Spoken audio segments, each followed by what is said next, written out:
매년 동계 캠핑 혹은 낚시를 가서 밀폐된 공간에서 난로를 사용하다가 일산화탄소 중독으로 사망사고가 발생하고 있습니다. 2주 전에는 곰탕을 끓이던 부부가 일산화탄소 중독으로 사망하는 안타까운 일이 발생했습니다. 일산화탄소 중독을 예방하기 위해서 텐트의 어느 부분을 얼마나 환기해야 하는지 알고 계신가요? 환기를 너무 많이 신경 쓴 나머지 히터를 켜놓고 춥게 보내시지는 않으신가요? 우리 식구들 따뜻하게 자라고 히터를 켜고 정작 나는 혹시 모를 사고에 대비하기 위해 밤잠 설친 적 있으실 겁니다.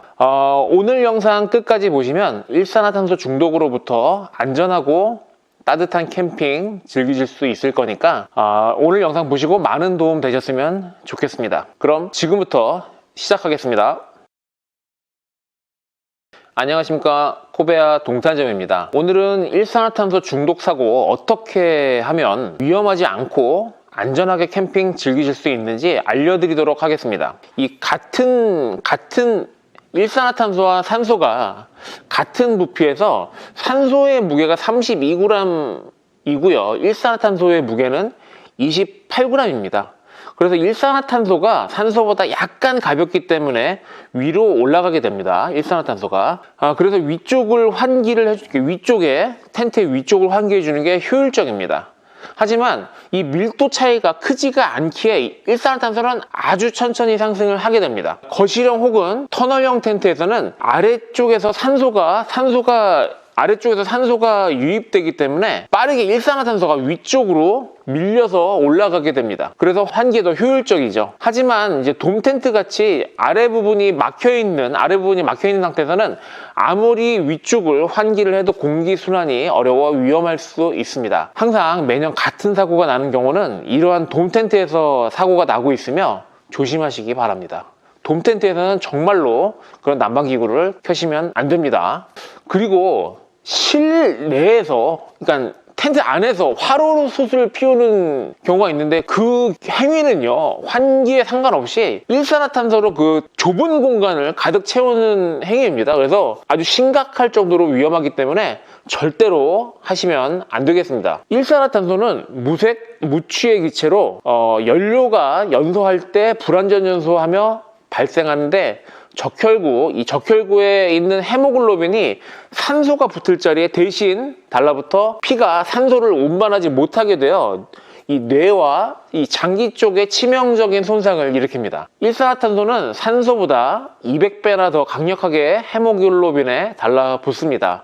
이처럼 중독 메커니즘은 벌써 알려졌지만 놀랍게도 여전히 이렇다 할 해독제는 나오지 않은 상태이기에 응급실에 실려와도 해줄 수 있는 건 환자 상태에 따라서 그 고압 산소 마스크나 아니면 상압이나 고압의 산소 마스크를 씌워주는 것 뿐입니다. 그렇게 마스크를 씌워주더라도 이게 헤모글로빈에 일산화탄소가 달라붙어 있는 그 강력한 게 달라붙어 있기 때문에 상당히 오랜 시간 동안 회복 시간이 필요합니다.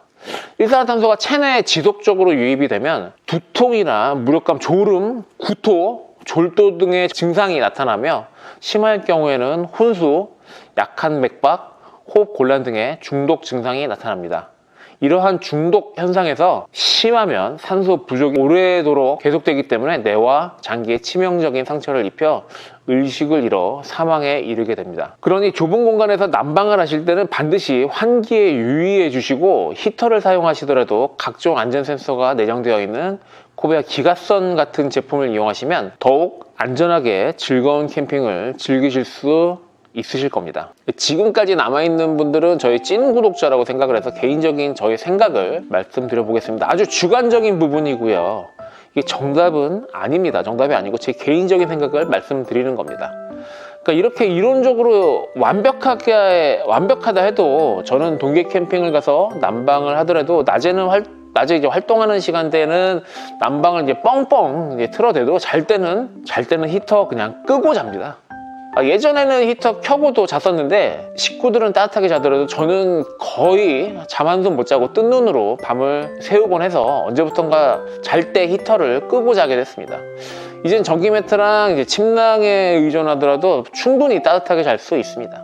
솔직히 말씀드리면 이 얼굴 부분 이렇게 눕게 되면 얼굴 부분은 좀 춥습니다. 그런데 그것뿐이고요. 얼굴만 차가울 뿐이지 고통스러울 정도는 또 아니거든요, 그게.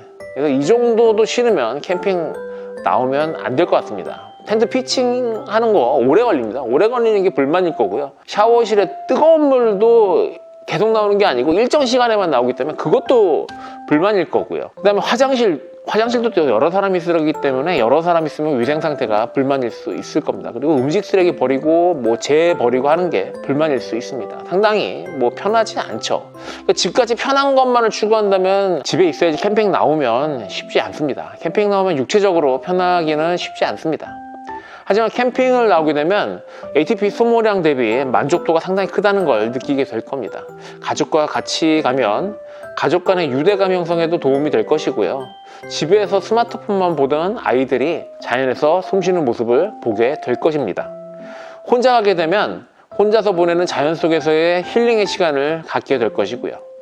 한동안 저는 매장 문을 이제 9시에 문 닫았었거든요. 예전에 9시에 문을 닫았고 9시에 이제 백패킹을 다녔던 적이 있습니다. 저녁에 이제 맞박등, 전문용어로 맞박등이고 헤드랜턴이죠. 헤드랜턴 하나, 여기다 헤드랜턴 맞박등 하나 머리에 쓰고 빤스가 땀에 젖을 정도로 근처에 산에 올라가서 가볍게 술 한잔 하고, 그때는 2019년도 전이니까 술을 했을 때죠. 그러니까 2019년도부터 제가 지금 현재까지 금주 상태고요. 그렇게 이제 술 한잔 하고 이제 일은 취침을 하고요. 아침 한 5시 정도 되면은 이제 운동하시는 분들이 슬슬 이제 올라오십니다.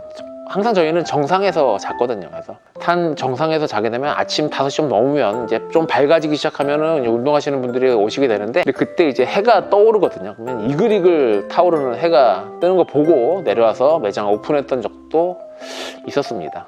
그때 너무 좋았던 기억이 상당히 많습니다. 아직까지 캠핑이 겁나서 시작하지 못하신 분들이 있으시다면 올해는 저 믿고 꼭 한번 시도해 보시기 바랍니다. 정말 후회 안 하실 겁니다. 지금까지 이제 제 개인적인 얘기였고요. 이제 결론을 짓도록 하겠습니다. 캠핑 가서 환기를 할 때는 이 위쪽 부분을 오픈해야 할지 아래쪽 부분을 오픈해야 할지 많이 헷갈리셨을 텐데, 오늘 영상으로 해소가 되셨을 거라 생각됩니다. 앞으로 캠핑 가셔서 안전하고 즐거운 캠핑 보내시기 바랍니다. 오늘 영상이 도움이 되셨다면 구독과 좋아요 부탁드리도록 하겠습니다. 지금까지 코베아 동탄점이었습니다. 감사합니다.